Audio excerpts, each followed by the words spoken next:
Hallo zusammen, hier ist Pascal von Neutrality Studies. Hello everyone, this is Pascal from Neutrality Studies, and today I'm speaking with Professor Dr. Heinz Gärtner, an Austrian political scientist at the University of Vienna and a personal friend of mine. Heinz recently published a new edited volume in German titled Ideas on Positive Peace. His vision of peace in Europe is the topic we want to discuss today. So Heinz, welcome back. Thank you, Pascal. Thank you for the invitation. I'm glad you're here again, and that we can talk about something positive, like your vision that you bring together in this anthology about Europe and how peace could be possible. Could you tell us a bit about the idea behind the book and the general thesis?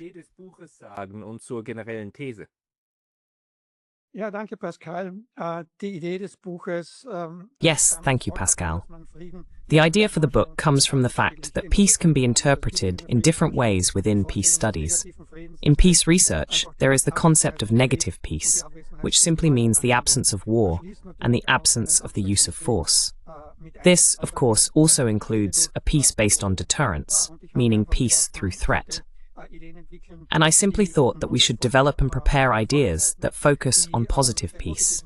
In other words, ideas that are not militarized, that cannot be implemented through military means. Because, of course, the concept of positive peace comes from the notion that security can be increased in two ways.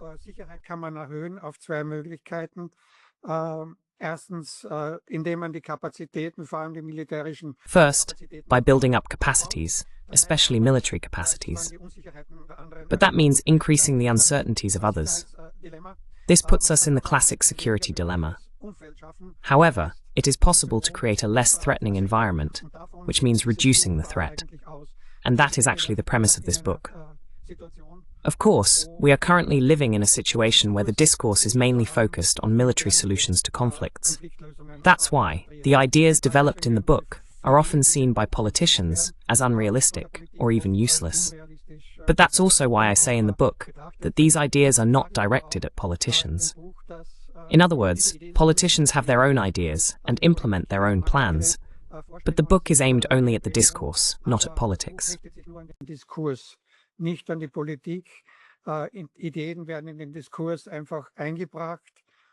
Ideas are simply introduced into the discourse, and it may be that reality eventually comes closer to these ideas, which is of course a good thing. If it doesn't happen, the ideas are still there and present. They shouldn't be lost either. The book is written in such a way, relatively readable. It is based on many academic studies that I have conducted in recent years. One of them, or actually two, were with you, Pascal. One is about neutrality, the other is about Korea, and I also refer to these in the book. But they should be presented in a readable form, and if possible, accompanied by a positive idea. That's why there are also ideas about positive peace, and not just about peace. And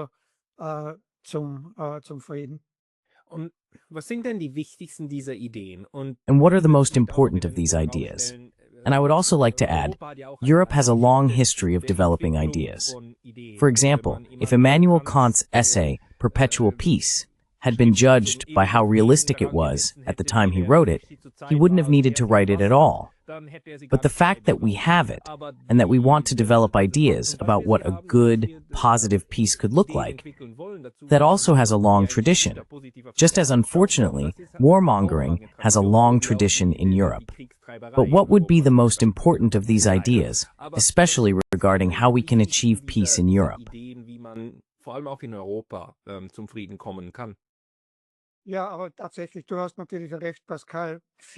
Yes, but actually you're right, Pascal. Many of these ideas of positive peace go back to Immanuel Kant. Positive peace can indeed be established. Kant bases this on his definitive articles and says that trade, hospitality, and republics can promote peace, let's put it that way. And in the modern world, you can simply translate this into other terms. Trade as interdependence, hospitality as cooperation in international institutions.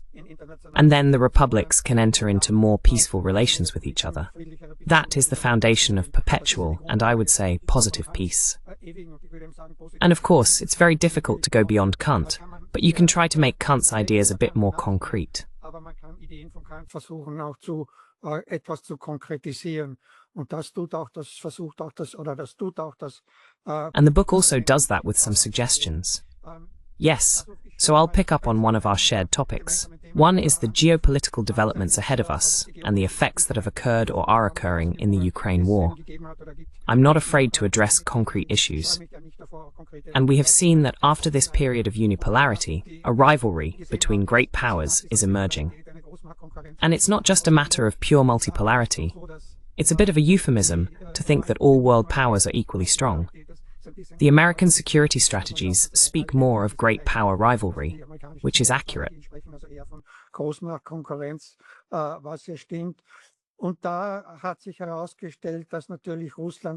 And it turned out that, of course, Russia saw itself as being on the decline because it feared that NATO would continue to expand eastward, including the inclusion of Ukraine. But what is discussed less is that China has also gained influence in Central Asia and Southeastern Europe. Between 2012 and 2018, economic relations within the framework of the Belt and Road Initiative between these 16 countries and China increased by 70%. This could not have gone unnoticed in Russia. Then, of course, Putin made a fatal decision to gain space through war.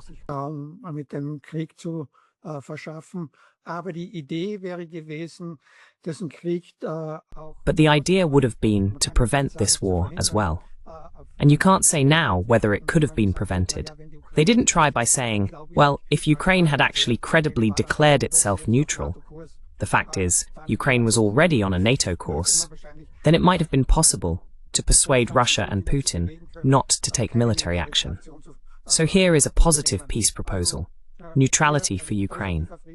And the article I wrote back in March 2014, even before Russia's invasion of Crimea, I wrote, the future of Ukraine will either be permanently neutral or permanently divided.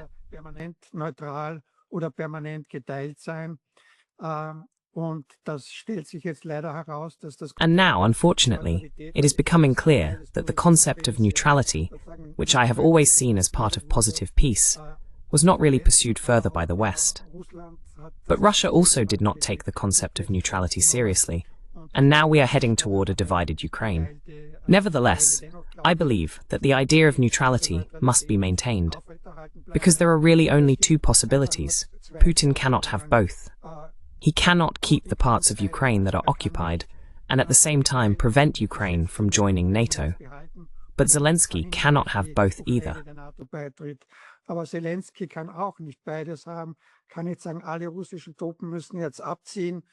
I can't say that all Russian troops must withdraw now and that Ukraine should join NATO. Those are maximalist positions, and the compromise position is still neutrality. So that's essentially a matter for negotiations. From that perspective, the concept isn't dead, but of course it has become much, much more difficult.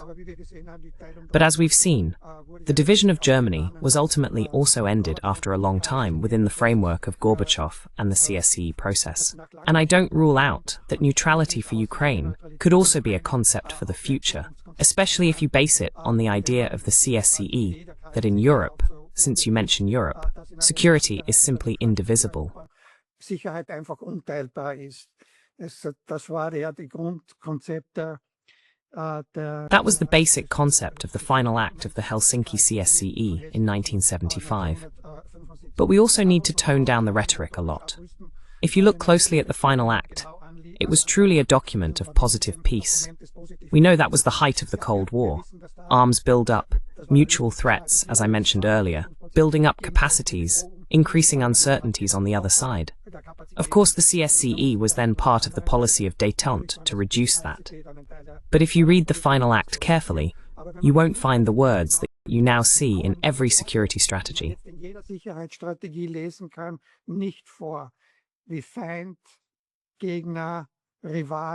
How hostile, opponent, rival, competitor, challenger. The idea was to break through the security dilemma I mentioned. So, no armament, not even in words, but rather an attempt to resolve the escalation of the security dilemma, threat and counter-threat. Of course, the concept of the indivisibility of security is behind this. But on the negative side, I have to say that the process actually began in 1962 with the Cuban Missile Crisis. with the deployment of missiles. Now, from Russia's perspective, we are experiencing something like a new Cuban Missile Crisis with Ukraine. Back then, the USA and the Soviet Union reached an agreement.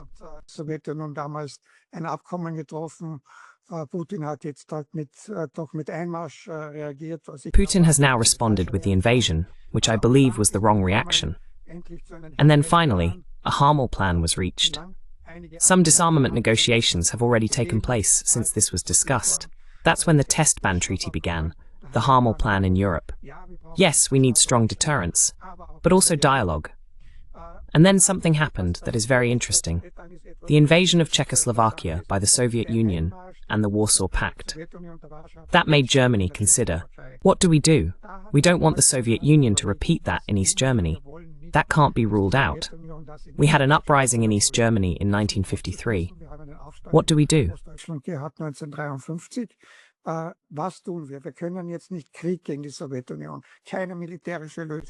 can't go to war with the Soviet Union now. No military solution was in sight. So what did they come up with? A week after the invasion, a German delegation went to Moscow and said, we need a cooperative security system in Europe. The Soviet Union had always been somewhat open to such a cooperative security system. However, they always wanted NATO to be kept out. That was a motive of the Soviet Union. But this time, they negotiated about it. And then came the Eastern treaties, the Berlin Agreement, slowly, gradually. In a way, they also recognized the acknowledged spheres of influence of the Soviet Union.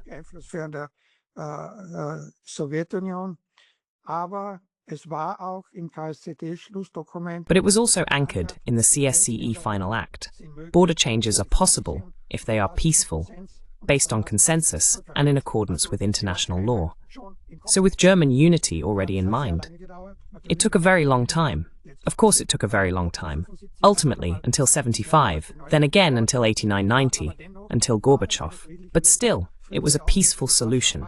A peaceful dissolution of the Warsaw Pact, a peaceful German reunification. And one can only hope that a similar idea will manifest itself in Europe after the end of the war in Ukraine. The CSCE was a project driven by Germany, no question. But in the end, it was a positive result.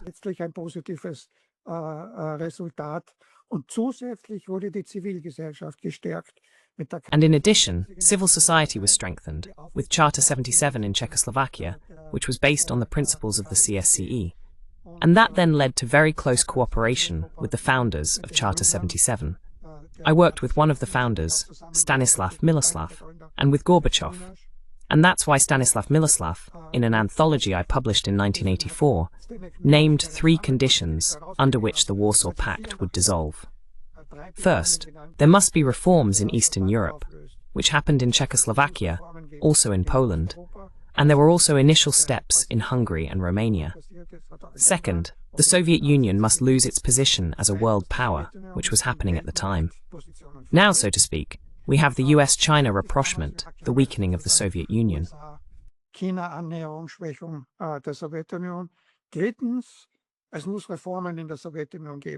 Thirdly, there must be reforms in the Soviet Union. Nobody believed that at the time. And the fact that Gorbachev came to power, and I should mention, Gorbachev and Stanislav Miloslav shared a dorm room at Lomonosov University in Moscow. And because Miloslav and Gorbachev ultimately coordinated the process, even though Gorbachev, as Miloslav later accused him, said, "You came too early," that was a bit difficult. But in the end, it was a constellation. Of course, it's a specific historical constellation, but I have to say, it's worth trying to consider a similar model with positive peace after the end of the Ukraine crisis, or even now.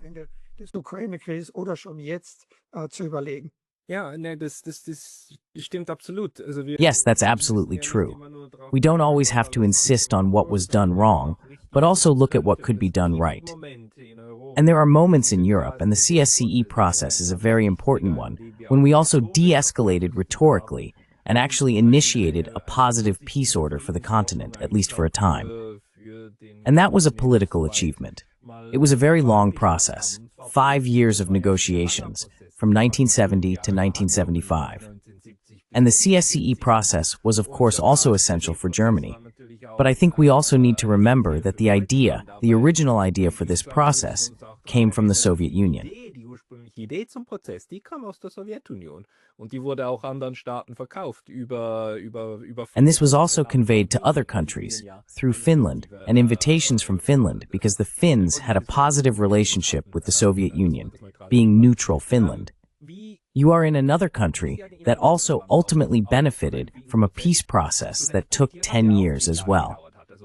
Austria was under occupation from 1945 to 1955, and then in 1955, the Soviet Union agreed to end the occupation if Austria declared itself neutral, which Austria then did. Was Österreich dann ja auch getan hat. Und es ist ja nicht im Staatsvertrag verankert, sondern die And that is not anchored in the state treaty. Rather, neutrality was a promise to Moscow that Austria then implemented of its own free will. Do you think this model still has something to offer, now also for Ukraine? And I would also like to emphasize, Russia still says today that Ukraine, or what remains of Ukraine, must be neutral. That is actually a current condition set by the Russians, although you say it is still a maximal demand. But to what extent do you think the Austrian example still has something to offer for peace in Europe? Noch immer etwas zu bieten hat für Frieden in Europa. Zuerst möchte ich noch kurz zurückkommen, was du sagst. First, I'd like to briefly return to your point about the Soviet idea. That's true, but the Soviet idea was to have a European security system without the USA. The CSCE then took a step and said, yes, a cooperative security system, CSCE plus the USA and Canada. So that's essentially the difference. I also believe it wouldn't really have worked otherwise. Europe was, in a certain way, also tied to the security of the USA. You can debate whether that works or not. But the idea was that they didn't want to let themselves be decoupled from the USA, which was probably at least partly the intention of the Soviet Union. Intention gewesen wäre der Sowjetunion. Aber ganz kurz zum Yes, but just briefly on the historical aspect, I have to say, it was actually the Eisenhower administration at the time that strongly advocated for Austria's neutrality. Eisenhower even came into conflict with the Adenauer government because Adenauer was vehemently opposed to neutrality, saying it was Soviet poison. And in fact, it was the Soviet Union that put on the brakes. Although they had originally had the idea in the early 1950s, they stopped in 53, 54, saying no neutrality, because there is German militarism. That was a main argument. Weil es gibt den deutschen Militarismus. Das war ein Hauptargument. Es hat dann Nebenargumente gegeben, wie Frage Triest, Erbsenschulden. There were then secondary arguments, such as the question of Dresden, P-debts. But German militarism was, so to speak, a red flag for the Soviet Union regarding German rearmament. No neutrality for Austria. And the Soviet Union always wanted a German peace treaty, which, however, never materialized. If it had, neutrality for Austria might have come earlier. It was only when the decision was made for Germany to join NATO without Austria, in the fall, keyword Paris Agreements, 1954, that the Soviet Union agreed that Austria could be neutral. So the historical narrative that neutrality was imposed on Austria by the Soviet Union is completely untrue. Sowjetunion und Österreich aufgezwungen worden wäre, stimmt überhaupt nicht. Also das war eigentlich das Verhandlungsgeschick Österreichs. Well, it was actually Austria's negotiating skill that managed to bring the Soviet Union on board, so to speak. Molotov, the foreign minister, and Karanovich were vehemently opposed to Austrian neutrality right up to the end. But Chancellor Raab was clever enough to negotiate with Khrushchev's faction, who were more open. So, there was also a bit of a conflict about this within the Soviet Union. In that sense, the Soviet Union eventually agreed to withdraw its troops as well. By the way, I should mention, the state treaty only became possible after the Federal Republic of Germany officially joined NATO on May 10th, and only then did Austria get the state treaty. Hat Österreich den Staatsvertrag bekommen. A few days later. That was a very close relationship. If it hadn't been for that, Austria would actually have been divided. It would have been expected that the Soviet troops would stay, if so to speak, the western part of Austria had joined NATO together with Germany. And of course there's an analogy to Ukraine. If Ukraine joins NATO, Russian troops will definitely stay. And that was foreseeable to me in 2014. Some people even said it as early as 2008. I then wrote about it in an article in 2014, or kept emphasizing it. And that was before the invasion of Crimea, so it wasn't yet clear that Russian troops would invade. Also es war noch nicht klar, dass die russischen Truppen einmarschieren, aber wir hatten die russischen Milizen schon im Osten. But we already had the Russian militias in the east and south of Ukraine, for whatever reasons. There are always reasons why. But they were there, and they wouldn't have left if Ukraine had joined NATO. That was one of the reasons why Russia would have kept these militias. And I foresaw back then that they would be built up, similar to how the Americans increasingly built up and sent troops to Vietnam after Kennedy. So that was foreseeable. The invasion was not foreseen. But that's why the idea, because you say Russia still has neutrality, was not something any Russian representative I spoke to about neutrality after 2014 wanted to hear. They didn't want to hear the word neutrality. Die wollten das Wort Neutralität nicht hören. Die haben immer nur gesagt, nicht NATO-Beitritt. Warum Neutralität? They always just said, no NATO membership. Why neutrality? You can't station and keep militias in a neutral state. And that was always in the background. Neutrality is more than just not joining NATO.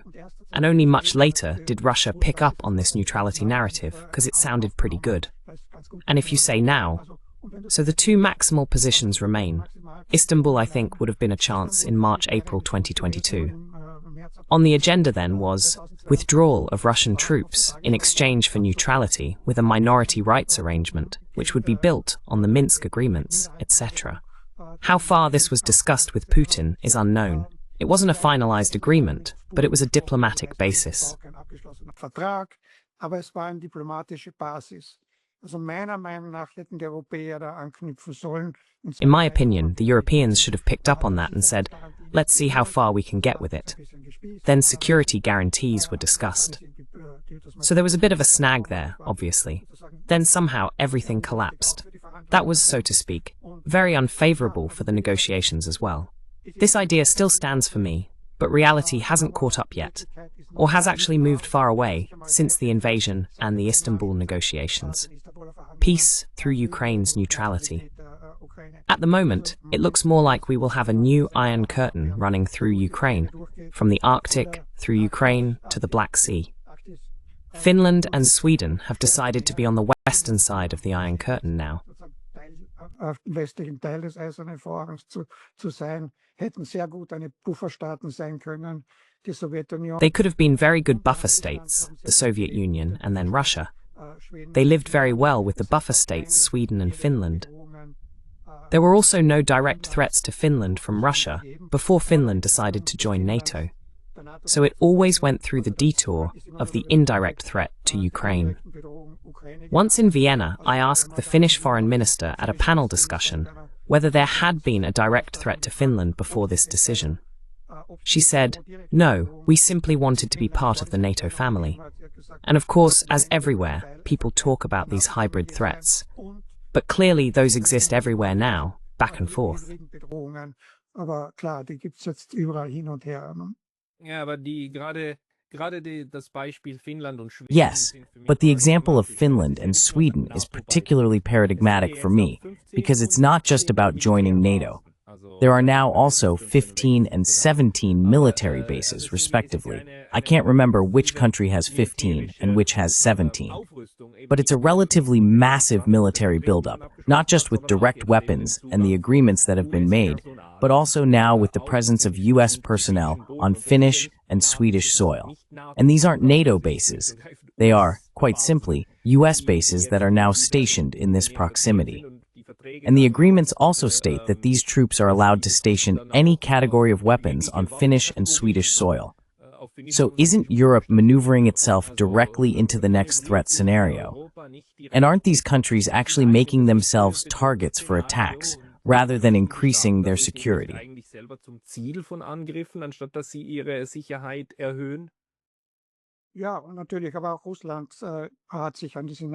Yes, of course. But Russia has also adapted to this new Cold War situation, and this Iron Curtain. There is also rearmament on the Russian side, so it's similar to the Cold War, deployment and counter-deployment. I don't even want to discuss now who set up what first. We know this. It's a process that runs pretty autistically, where there is a mutual perception of threat, and rearmament takes place. So it will be a situation similar to the one at the German-German border, or the German-Czech border. Austria, thank God, was neutral. Though it was behind an Iron Curtain, it was not part of the NATO alliance. Of course, Finland could have kept the status of a buffer state, which sounds negative, but is actually a security cushion. Behalten können. Jetzt ist Finnland Frontstaat, alles mit allem, was dazugehört. Now Finland is a frontline state, with everything that comes with it. A so-called smart fence is also being built on the Russian-Finnish border. It's similar to the wall during the Cold War, just a bit more modern. They say it's because of migrants, but of course it's really because of Russia. And in the past, you could travel from Helsinki to St. Petersburg for a weekend. That's all over now. We really have an Iron Curtain, a build-up of opposing arms. And that's exactly the pattern of the Cold War. And of course, when countries are alliance members and stand on the other side from the Soviet Union, the perceived threatening great power, they become the first target. That's clear. Zum ersten Ziel, ne? Das ist klar. Und ich sag schon, Bündnisverpflichtung. And I do say, alliance commitments naturally play a role, because there is Article 5 in NATO, which obligates member states to come to the military aid of others. And the most recent NATO decisions have even classified China as a potential Article 5 threat, via the route of hybrid threats. So that means theoretically, if there were a conflict or military confrontation between the US and China, NATO countries, including smaller ones like Finland and Sweden, would be obligated to come to the aid of the US or support the US. But I have to add, there is a very interesting survey conducted every 2 years by the very transatlantic-oriented think tank, European Council on Foreign Relations. Gemacht wird. Die letzte war letztes Jahr. The last one was last year. European EU member states, the population was surveyed on which side they would take if a conflict between the US and China were to occur now. They didn't even ask about a military conflict. In the last survey, Taiwan was included. And 60 to 65% of EU citizens, that is, the citizens, not the governments, say they would prefer to remain neutral. Not as many would side with the US, about 30%. And of course, far fewer with China, which was under 10%.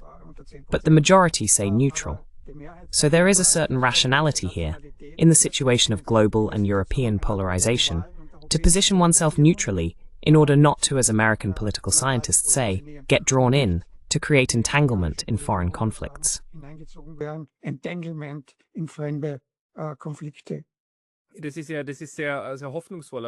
That is indeed very hopeful, but those are often the populations that actually strive for peace. We see that in Ukraine as well. There is a desire for peace in Ukraine. Zelensky was elected as the peace candidate, and Donald Trump was elected in the US as a peace candidate. So appearing as a peacemaker is always actually something positive, and that does give hope. The question then is, why doesn't it go that far? But I still have a question for you about the... Sorry. I had something on the tip of my tongue, now it's somehow gone. What was it again that I wanted to ask you? I have written a lot about the Middle East. Exactly, Iran and so on. Exactly. Sorry.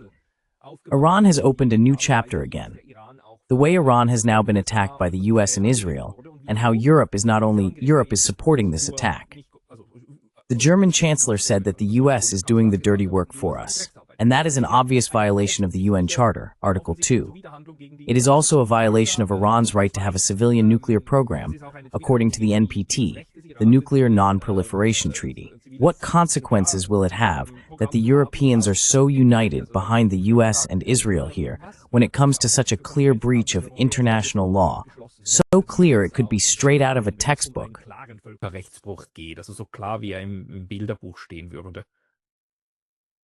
Ja, natürlich war der Angriff Israels auf den Iran. Yes, of course, Israel's attack on Iran was not compatible with the prohibition of the use of force, as you said, Article 2.4. And a preventive war is also not justified under the UN Charter. Self-defense, as presented by the Europeans under Article 51 of the UN Charter, only applies when there is an immediate threat. So this threat that Israel has portrayed here, that Iran is close to having a nuclear bomb, is not a reason to break the prohibition of the use of force. Because, as I said, many always feel threatened. For example, India and Pakistan feel threatened, and they could now, so to speak, invade because they say, you have the nuclear bomb, and therefore we have to wage war against you to prevent that.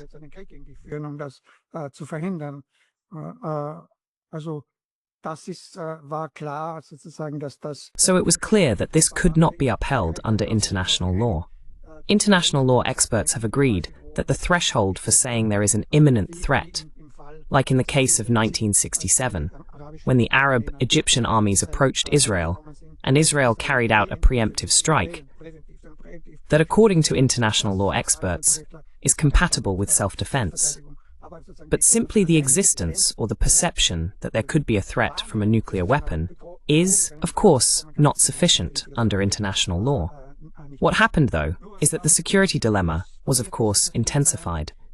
It began after President Trump withdrew from this nuclear agreement in 2018, which Iran had adhered to.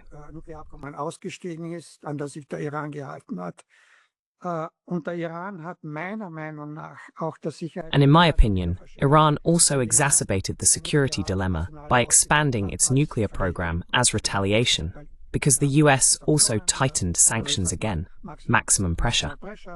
If Iran had stayed in for another 2 years, it might have been possible for there to be a smooth transition to the Biden administration, which then negotiated very poorly in 2021, but by then, Iran's nuclear program was already quite advanced.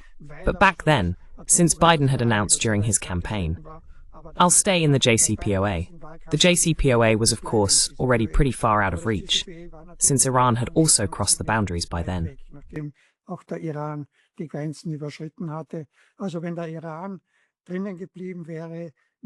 So, if Iran had stayed in, the JCPOA would probably have remained in effect under Biden.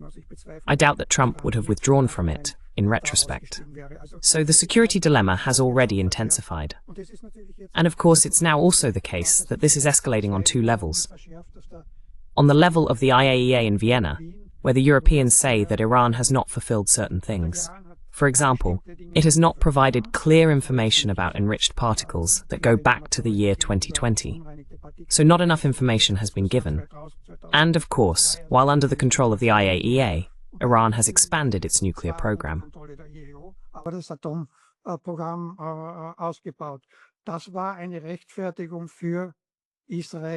That was a justification for Israel to launch the attack now, even though American intelligence agencies have said there is no evidence that Iran is building a nuclear weapon. But because there is a nuclear program, Israel has now intervened. And now the question is, Iran has responded with counterattacks again. So the question is, who can really break the security dilemma? The first level is the IAEA, and the second level is the negotiations that were supposed to take place between Iran and the US, where the attack happened, so to speak, 2 days after the negotiations were supposed to continue. So these 2 levels need to be connected, and the security dilemma must be broken on both levels. Bei beiden Ebenen muss das Sicherheitsdilemma unterbrochen werden. Ich glaube, der Iran kann sehr viel beitragen. I believe Iran can contribute a great deal by fulfilling its obligations to the IAEA, even though these are, I would say, repeatedly highlighted in an alarmist way by Director General Grossi. But it's not a problem for Iran to clarify these matters. Of course, I would disagree with his argument that he never wanted to build a nuclear bomb, which probably isn't true before 2003. At the same time, he could then say, I'm complying with the additional protocol, with better verification. When the IAEA comes to Iran, Iran can prove that it truly does not want a nuclear weapon, and not just now, even after the attack, and that it is not pursuing a secret nuclear weapons program, as Israel did. Ein geheimes Atomwaffenprogramm verfolge, wie das Israel gemacht hat.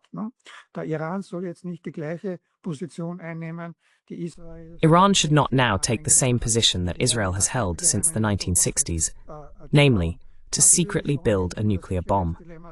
That alone would help break the security dilemma, and would probably also take the wind out of the European sails when they say they want to impose snapback sanctions on Iran. This means that the United Nations would then reimpose all multilateral sanctions on Iran, and there would be no veto from Russia or China if the Europeans bring this to the Security Council. That would be one level, so to speak. Das wäre sozusagen die eine Ebene. Und die andere Ebene, glaube ich, ist. And the other level, I believe, is achievable if you move away from the two extreme positions, assuming that Iran wants to have a nuclear weapon, while Iran says it does not. And Trump originally also said that one could imagine Iran enriching at a low level, meaning pursuing a low-level nuclear program, and then he changed this position. So if now Trump's maximal position, if he gives that up again and returns to his own earlier position and says, fine, low-level enrichment or a low-level nuclear program, Iran makes it clear with verifications that it is not further expanding its nuclear program, first introducing it, then scaling it back.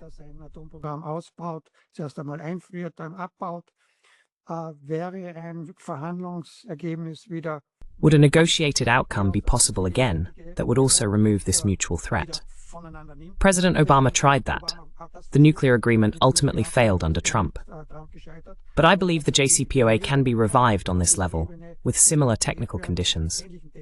Ultimately, I have to say, this is an idea of positive peace that many probably consider unrealistic. I think Iran needs to stop with the slogans, death to Israel, death to America. These are empty revolutionary phrases that no longer have any meaning.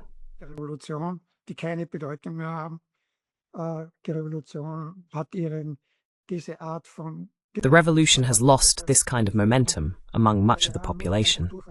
Iran simply needs to come to terms and recognize Israel within the 1967 borders. As we know, after the Six-Day War in 1967, these are the occupied West Bank, Gaza, East Jerusalem, and Jerusalem. If Iran recognizes Israel, that would favor the two-state solution, because that would also mean supporting the Palestinians' cause for their own state within the 1967 borders. Otherwise, Iran would be isolated because the Arab states and Israel will continue the normalization process.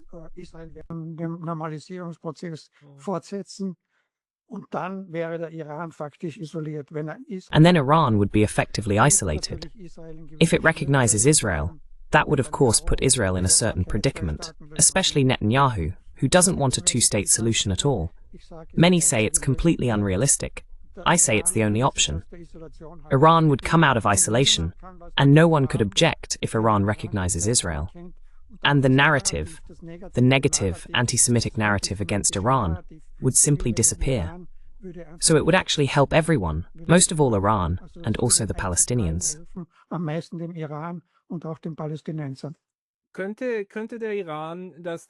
Could Iran tie this to a condition and say, we'll stop with these slogans if you stop calling for regime change in Iran? So Israel and the US would commit to no longer pushing for regime change in Iran and say, no, we're stopping with regime change now. We'll also stop putting you under constant pressure and telling you that you have to change your political system. Is that conceivable?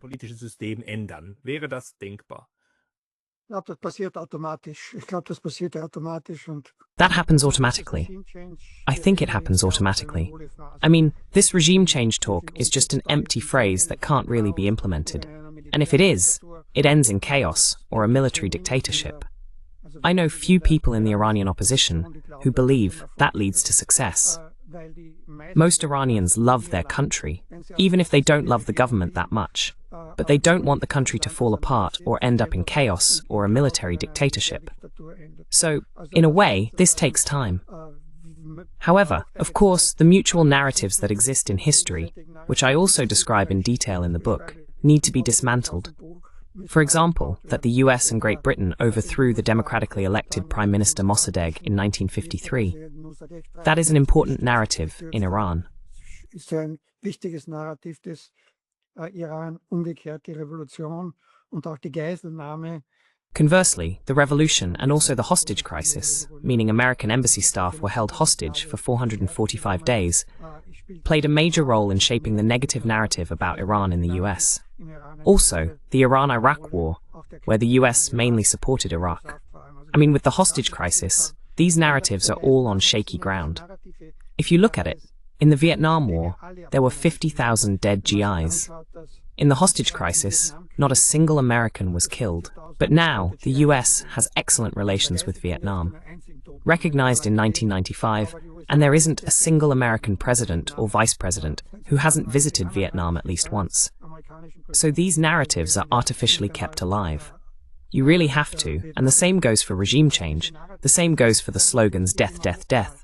Critically question them. Und das Gleiche gilt für Regime Change und das Gleiche gilt für die Slogan Tod, Tod, Tod. Die müssen natürlich verschwinden, also rhetorische Abrüstung. They obviously have to disappear. So rhetorical disarmament can also at least temporarily ease the security dilemma, at least rhetorically. I'd like to make another suggestion which may seem unrealistic, if I may, Pascal, in this context. The idea of a nuclear weapon-free zone in the Middle East is certainly a good one. It was initiated by Egypt in 1975. The Arab states, like Iran, have repeatedly emphasized this, pointing out that Israel is the only nuclear-armed state in the region. But it hasn't really made any progress. Of course, there is another solution to break this security dilemma. Iran could say, fine, I will remain free of nuclear weapons and join the Central Asian nuclear weapon-free zone.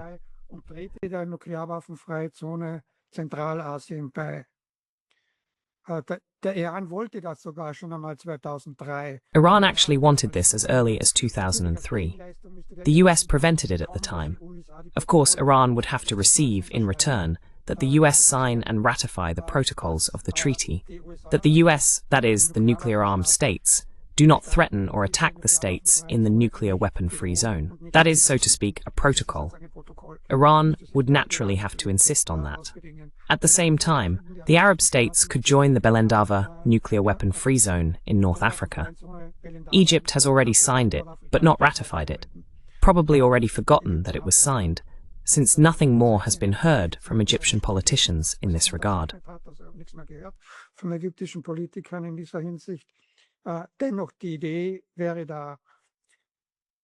Nevertheless, the idea would be there, and then Israel would remain as the sole nuclear power. The rationale for Israel's nuclear weapons would be greatly diminished if it was surrounded by nuclear weapon-free states. So Israel would come under much more pressure to at least disclose its nuclear weapons and explain why it still needs them. And ultimately, this might lead more easily to a nuclear weapon-free zone, which could perhaps stretch from Mongolia through Kazakhstan, the Middle East, and all the way to North Africa. Of course, there is still a border strip between Kazakhstan, China, and Russia, but that could somehow be bridged diplomatically. That is certainly an idea that should not be forgotten, this nuclear weapon-free belt, as part of a positive peace. Als Teil des positiven Friedens. Das wäre eine gute Sache für einen positiven Frieden. That would be a good thing for achieving a positive peace. That's why it troubles me that now, after Ukraine, a nuclear weapon-free country that was attacked by a nuclear-armed state, we now have a second example, where a nuclear weapon-free state, Iran, was attacked by two nuclear-armed states. So that is, it would be very positive if we could reverse this and provide security guarantees that are actually upheld to nuclear weapon-free states. Geben könnten an nuklearwaffenfreie Staaten, aber im Moment scheint mir die Logik eher But at the moment, the logic seems to be the other way around to me, because unfortunately, history currently shows if Iraq gives up its nuclear weapons program and its weapons of mass destruction program, then you get an Iraq. If Libya does the same, then there is a regime change. So everywhere weapons are dismantled, there is violence afterwards as well. So the question would be, how can we not only make disarmament appealing, but also make it safe? In other words, how do you create security without weapons? Wie kriegen wir Sicherheit ohne Waffen hin? Yes, it probably won't work without weapons. I'm not going that far at all. Every state will want to retain a certain defense capability, and that's probably reasonable too. That's why I'm not in favor of disarming Austria, but I actually find armed neutrality quite reasonable. It also says in the Neutrality Act, Austria's neutrality and sovereignty are to be defended with all available means, which is a reasonable statement, because with all available means expresses proportionality.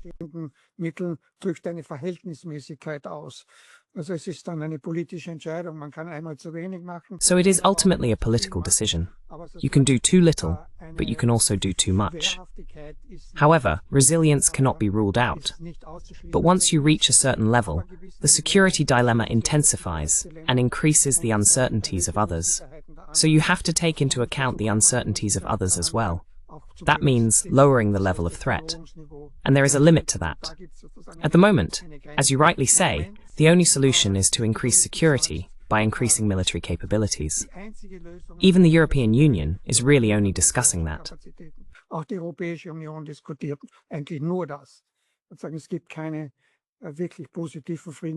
There are no truly positive peace proposals from the US regarding the major crises. The two-state solution was left to the US and Netanyahu in the Middle East or in Korea. We didn't even talk about it. That was left to Kim and Trump. The Europeans have always been spectators. For example, one possibility would have been for the Europeans to build on an idea from 2005, the six-party talks on nuclear disarmament in Korea, involving the US, Japan, both Koreas, China, and Russia. They could have picked that up and said, let's do that again, instead of just talking about it and rearming.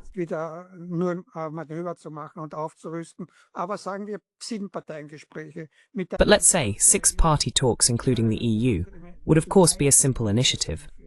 But even that isn't really coming from the EU. There are no real diplomatic proposals, not even mediation proposals.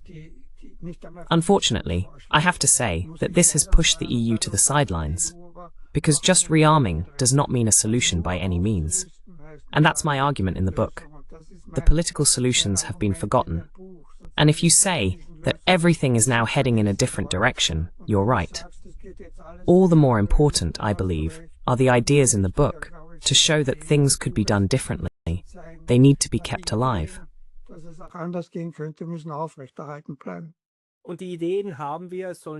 And we do have the ideas. No one should say that we're not working on how to achieve positive peace. Heinz Gärtner is a very important thought leader in this field. Heinz, for people who want to read more from you, they should first buy the book. And then, where else can they find your writings, and so on?